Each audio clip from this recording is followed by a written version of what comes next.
Hallelujah. Hallelujah. Ito pa minsan ang atahen. Ifek pinading to zizen ito pa pananay kom ni hang. Amen. Ito pa na husang tay na hong boli na nuntang na hung kom lai na ama patte dingi na ay tetu pa hong piahi. To manina to pa hong dam sang na hong suata sang na hong ompi na te hangin lungdam ko ina to pa pananay kom zaza. Di mo patta hen chana to pa pananay ni.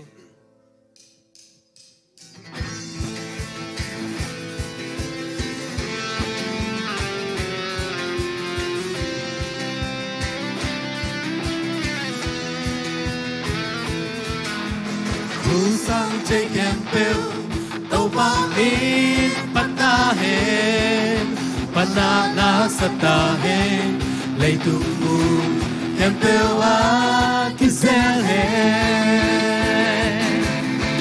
lấy tung mi kèm bêu từ hoa xoa min zon panana satahen lấy tung mu kèm bêu a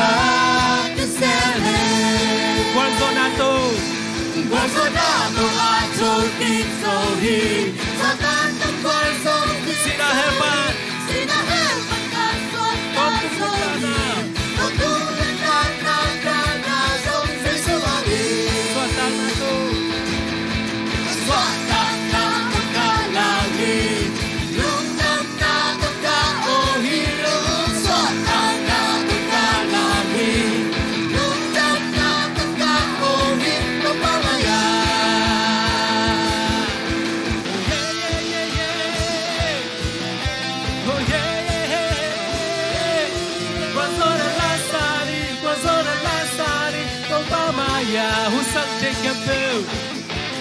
Husang chicken bill Dopamine patahen Panala satahen Hey tumu Kempewa kiselhen Lấy cùng mi kem Hey tumi kempel Tui hoa xoa Panala satahen Panala satahen Hey tumu Kempewa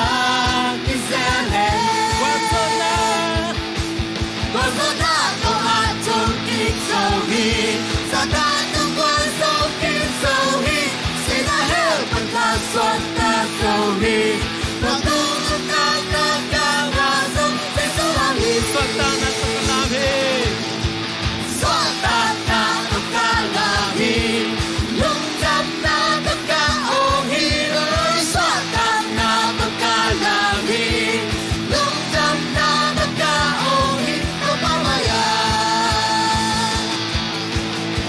Hallelujah. To pa manahagi.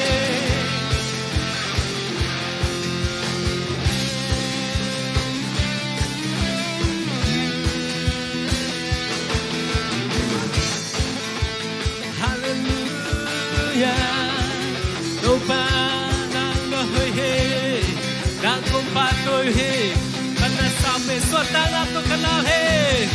Swatan na to Kiksohi Satan tumpang Sina hepan Helpan ka swatan sohi Utang nagkanasong isuhangi Swatan na tukalangi Lungdam na tukaohiro Swatan na tukalangi Lungdam na tukaohiro Pamaya Swatan na Swatan na tukalangi Lungdam na tukaohiro Swatan na tukalangi Lungdam na tukaohiro Pamaya Hallelujah. To pa min chana ka ta hen. Uten autte lung kham na tuam tom jong to khama ni ai jong ina ito pa muang ding hi hang. Amen. Bang yan chile ito pa amuang te ina atau dim ki dinga. Mu van lai bang na tau. Akha te to leng to pa in am out te om pi ding hi chi. Amen. To ma din to pa min pat khom se za ding hi hang. Kim na to na te om khama ding hai jong ito pa ni te om pi le. Kwan zona to. Kwan te hong sang ito pa hi.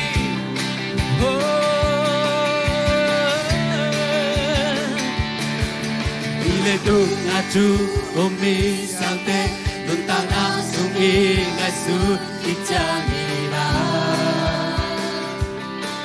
sẽ để gam kêu go bằng luôn ta na cắt về lệ lung đam loài in tiêu pa cắt về lệ lung kia chân em ta tê hồn tua bằng luôn ta na tê sung pa đi tàu pa ma bel tin tên đi Aksana tungguan zona Cacak ongguan diri Kau bawa ngiten Cari pikiran Ubah lai bangka Meneng turi Mau te tai lapi Tolo di luar Dapai dapi dim Lo di uhi Kau bawa ngiten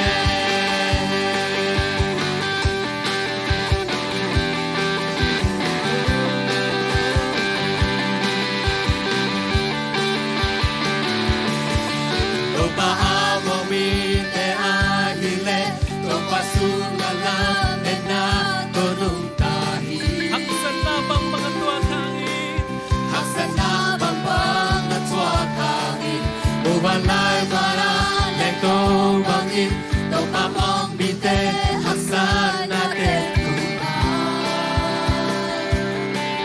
kasen kasen tro sa to leng to Kim na to neo mo Lung ka paksan na te Hong len song lo melody to pa mong bite cari kiriga balai bang ka to leng to Mau cái tay nó phi sống đi qua nắm tay nó phi kêu nó đi ôi hi tôi ba mong đi nè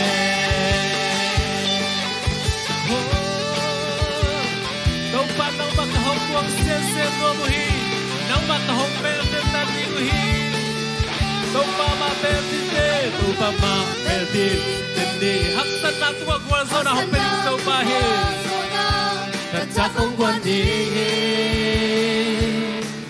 kiếm là to là tê ông nô đừng khắp hát sạch ngoài là tê ông lên sau đó lối đi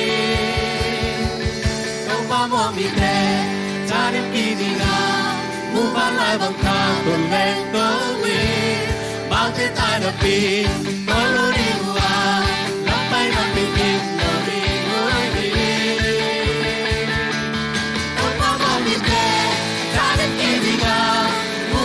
bằng ca còn lẽ tôi đi bao thế tai là pin có lối đi qua lắm tay là bên kia lối đi ngồi hi đâu ba mong đi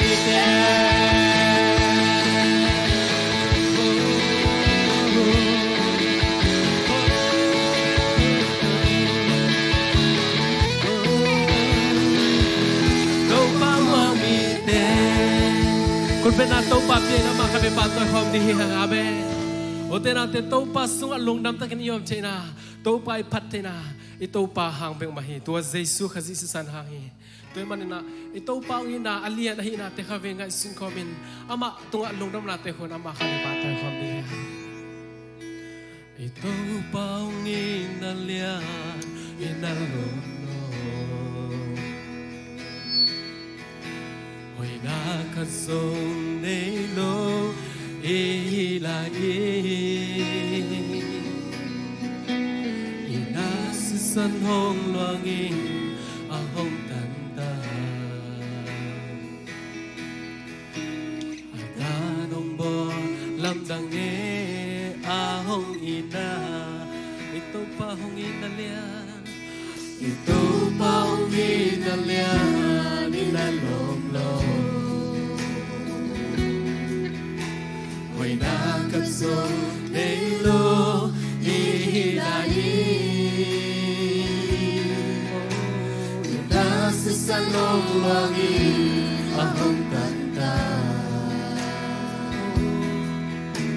a ta nong bo lam dang e a hong ina si san hi kalu no pakim na o si san hi kaki san jay na me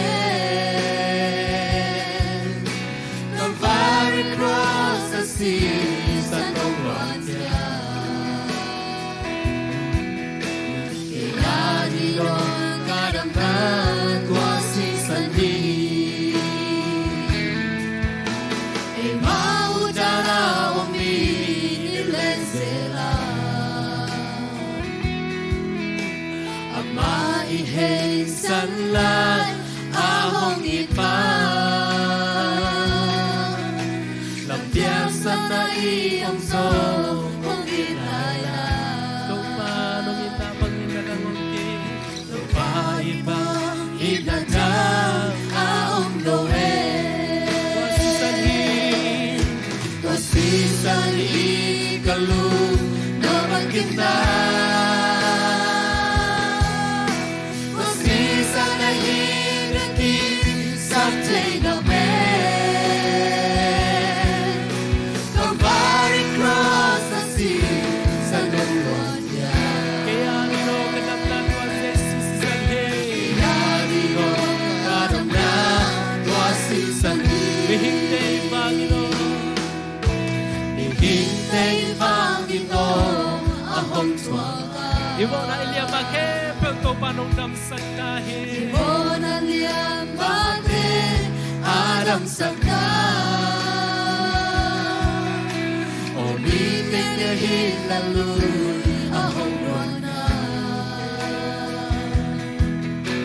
Aton pedik damnanun ahong hita Wasi sanhi. Kasisan Kalung naman kita. Ay kisan kaya wasi sanhi.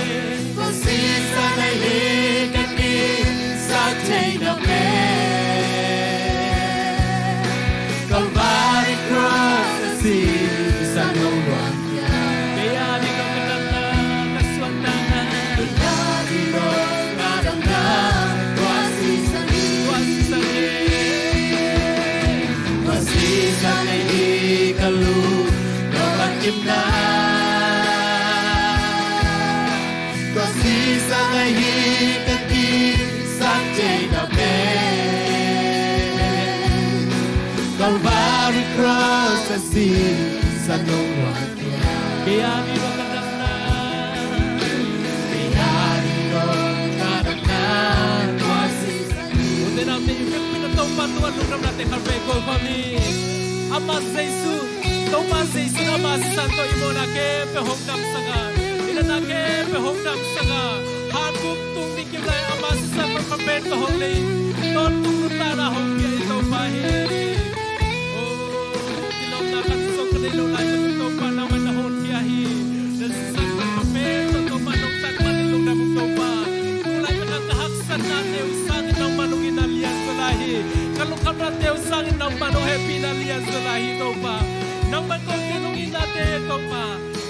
Happy usangin aliyan sa topa ng mailahi topa na tuwalong na mo. Na happy na kahupanuhin topa. Oh,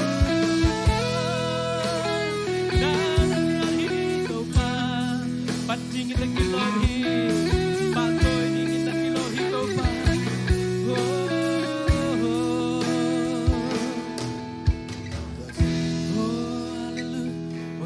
Kave misi kau ni, dam takina, to pa kave pato ni. Ito pan ete ni, sep sak nate kave, lain kave salai ni. Lung dam na to ama kave pato kom lai ni. Ito pa ungi nalia hinalong lo. Hoy nakatsong ni lo hilay takin. Nakatsong nilo ihilay Inasisan hong wali ahong kanta Imo na kepe humay sak na to sa Jesus. ahong ita Ito pa ang inalian ni lolo. Ito pang inalyan inalolo Hoy nakatsong nilo ihilay Tuwin so hoy tuwan lo hiyang Nasisan hong wali Tuwin so hoy tuwan lo hiyang ito pa. Ay song na ma Jesu kasi sa sarangin mi man papente ideki. Ito pa ang inaliya hinalong na kapila. Ito pa ang inaliya hinalong no. May nakatsong na ilaw hilay. May nakatsong na ilaw hihilahin. Inasisan hong wangin ahong kanta. Kahong masak ito pa'y At tanong po lamdangin ahong ina. Wasisanhi kalung na makina. Wasisanhi kalung no pagkina. Kakisap siya na wasisanhi. Wasisanhi kakisap tiname. Ikihisap pinaning nagakatsong ang lohi uterang ni Jesu kasi sa Calvary cross, Tuwa sa Jesu hang magpagkiri. Kaya dito kaya dino kadamdam wasisanhi. ay mauna na umi. Ay mautana umi ilensila. Ama ihey salay ahong ipa. Lampias sa nayong Yang sa sana nangilay. iyong song kong Ito pa nung inabang inadang Ito pa ibang inadang ahong loe. Tuwasisanhi kalung no pagkimna. Tuwasisanhi kakisante nampe. Calvary cross the sea, San Hong Luan Kia. Kaya dino kadamdam tuwasisanhi. Ito pa namin siya ito kabihong patki kong ito pa. Nang ma Jesu kasi sarangin ito pa ko ten lungdam takin nang makahong pa ito teki ko ito pa. Kahit nateo ka nga isudutyang ito pa nang mamaya omding izong kilom kisalo zel himataling ito pa. Ahizong in Jesu kasi sarangin aman pa pente. Nang mata nang manong suwaksak na himanin ito pa na tunga lungdam natin kahong ko kik zelo ito pa. Patoy namin tanakin po nang mahong piyong ito pa. Lungdam nato nang mahong patoy yan nang kaya nga hong patunta na tate kaya po inunta natin nang atakin nang mahoy na ito hong pungbong yatain. Jesu kasi minto tungin ko kihap kiyo ito pa pasyano. Amen. Kung biyang sa sana ito kini.